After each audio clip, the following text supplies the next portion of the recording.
Bismillahirrahmanirrahim. Assalamualaikum warahmatullahi wabarakatuh.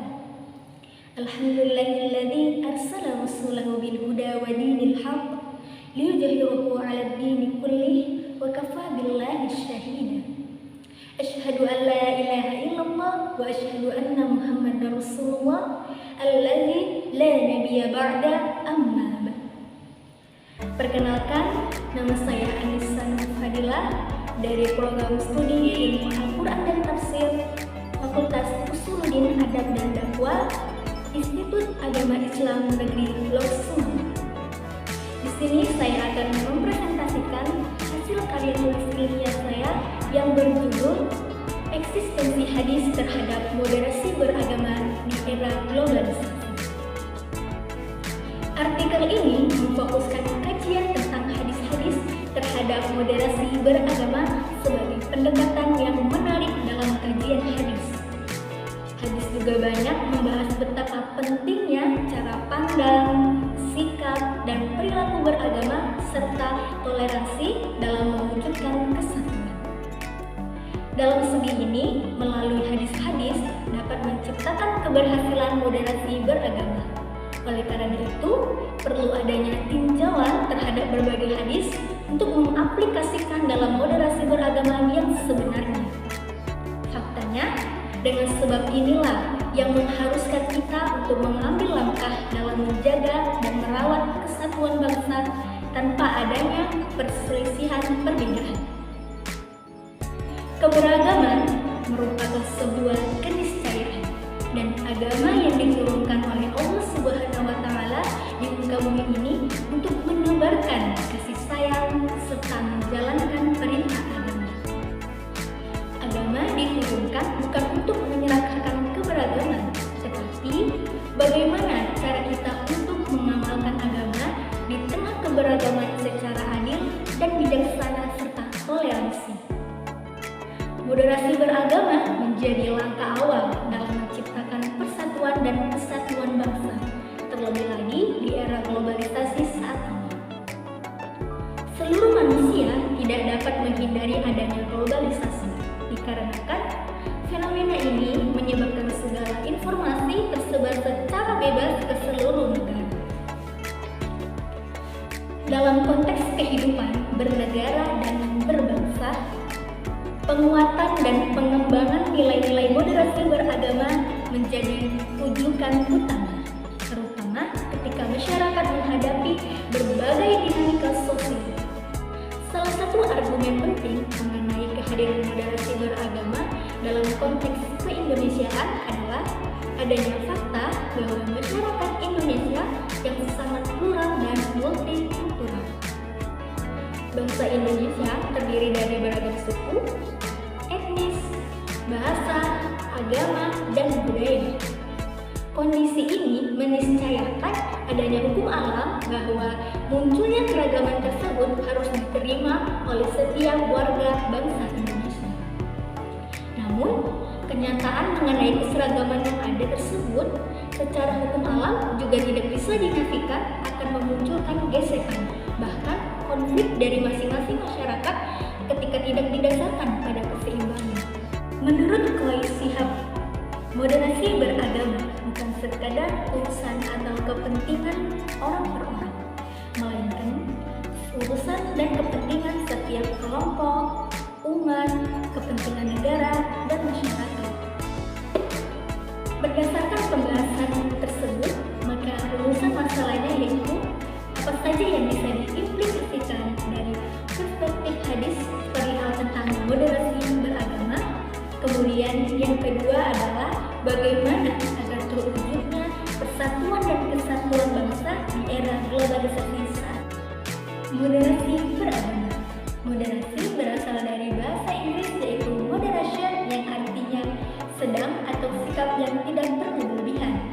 Dalam Kamus Besar Bahasa Indonesia atau KBBI, moderasi berarti pengurangan kekerasan dan penghindaran keekstriman. Dalam bahasa Arab disebut wasat atau wasatiyah yang berarti tengah-tengah, yang memiliki pandangan arti i'tidal atau adil dan tawazun yaitu berimbang.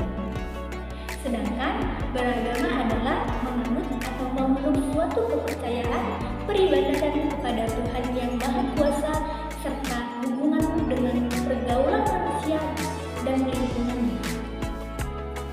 Jadi, moderasi beragama adalah cara pandang, sikap, dan perilaku beragama yang dianut dan dipraktekkan oleh sebagian besar penduduk negeri ini dari dulu hingga sekarang. Konsep dalam moderasi beragama yaitu menekankan sikap saling menghormati dan toleransi di antara kelompok agama yang berbeda. Era globalisasi. Kata dari globalisasi yaitu suatu fenomena khusus dalam peradaban manusia yang bergerak terus dalam masyarakat global dan merupakan bagian dari proses manusia global itu.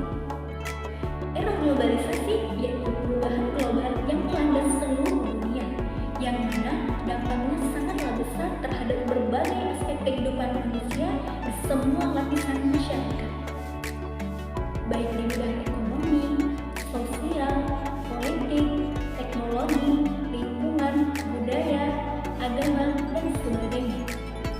Dalam beragama, terlebih di era globalisasi saat ini, kita harus sepandai mungkin dalam mencari dan menangkap informasi. Hadis-hadis tentang aspek moderasi beragama. Hadis merupakan sikap dan perilaku Nabi Muhammad SAW, yang mana dalam kehidupan sehari-hari yang tidak terlepas dari tuntunan Allah Subhanahu wa Ta'ala yang dijelaskan dalam Al-Quran, yang mana sudah sepantasnya dijadikan sebagai suri tauladan bagi seluruh umat muslim.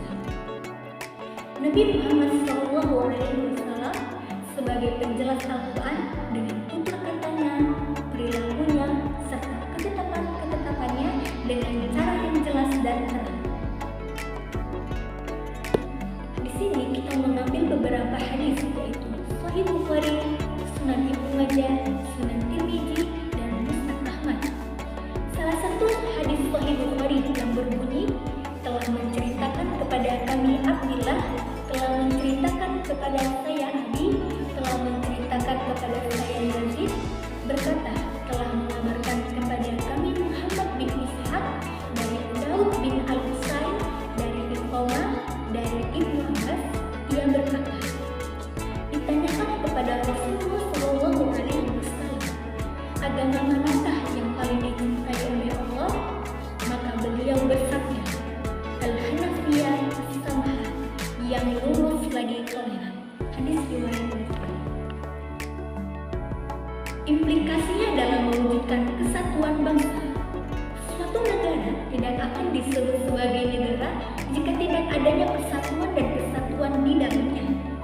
Pada pembahasan kali ini, moderasi beragama adalah praktik keagamaan yang seimbang dan tidak berlebihan. Harus pandai-pandai memilih informasi, karena jika tidak pandai memilih informasi, bisa mengakibatkan terpecahnya hubungan toleransi, serta jangan mudah untuk terpancing oleh berita hoax. Bersikap lemah lembut dengan agama lain seperti yang dicontohkan Nabi Muhammad SAW kepada penduduk Madinah, sehingga menimbulkan rasa simpati antar umat beragama. Perbaiki kepribadian agar berdampak pada peningkatan moderasi beragama. Mempraktikkan beragama dengan esensinya agar agama benar-benar berfungsi menjaga harkat dan martabat manusia, bukan malah sebaliknya. Kesimpulan, moderasi beragama sebagai jalan tengah dalam terciptanya kehidupan yang damai dan harmoni, terutama di negara yang multikultural seperti ini. Era globalisasi memang akan terus menambah ke setiap penjuru dan sendi-sendi kehidupan. Oleh karena itu, yang menjadi persoalan bukanlah bagaimana menghentikan laju globalisasi, tetapi bagaimana kita menumbuhkan kesadaran dan komitmen manusia terhadap membangun persatuan dan kesatuan bangsa. Islam tidak lepas dari kata moderasi beragama. Bahkan, Islam sangat menjunjung tinggi sikap toleransi sebagaimana yang telah dicontohkan oleh Nabi Muhammad SAW melalui hadis-hadisnya. Tidak hanya itu, konsep ini telah mencerminkan nilai-nilai keadilan, toleransi, dan keseimbangan yang merupakan inti dari ajaran Islam. Sekian dan terima kasih. Mohon maaf Wabillahi taufiq wal hidayah.